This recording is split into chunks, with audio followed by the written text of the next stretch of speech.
Well, okay, if we can talk about that, Yes. The political landscape is unfolding. You have Dr. Ruto, who is currently 1 year into his presidency, and he has to prove himself. He has to answer.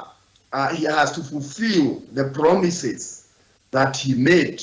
That made, for example, the bloc that gave him the presidency, being the Mount Kenya region. Yes. Right now, if you go to the ground in Mount Kenya region, there is quite a lot of murmuring because economically, that same paper that you are reading, if you read yesterday's paper, the same newspaper, The Nation you are reading, Yes. and you come back from the back page after the obituary, you count how many pages that have been bought by auctioneers who are auctioning people's property, and if you think about it, so the vote that gave Dr. Ruto the win is still waiting at the moment to see the promises fulfilled. So in the event that the promises are not fulfilled, and so far they are not on the ground, then obviously people will be looking for an alternative. And what better alternative if that time comes and Raila Odinga, who has kept his base very strong, if he keeps it strong, even if he loses even 20% or 30%, and he brings it to Kalonzo, and Kalonzo also has proved he was able to hold the Kaba vote reasonably together under him in the last election. If he keeps that, obviously the swing vote will be Mount Kenya. And don't forget that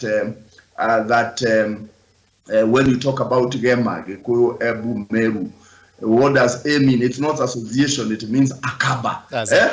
Yes, sir. So in that context, then Yes. and given if Dr. Ruto fulfills the promises he made to the hustlers, Yes. then there will be a real contest. That's it. But if the situation goes as it is, then you'll find quite a bit of, a huge movement to an alternative. That's and Kalonzo,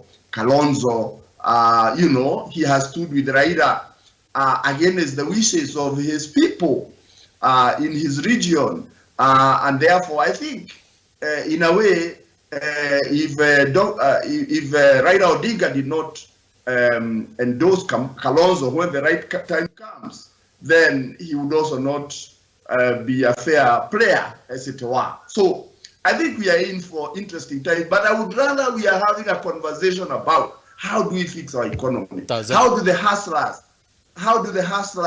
livelihood change? Yes. Now, when they say you even have to go and pay in Huduma, and the businesses are down, yes, and the harassment of the KRA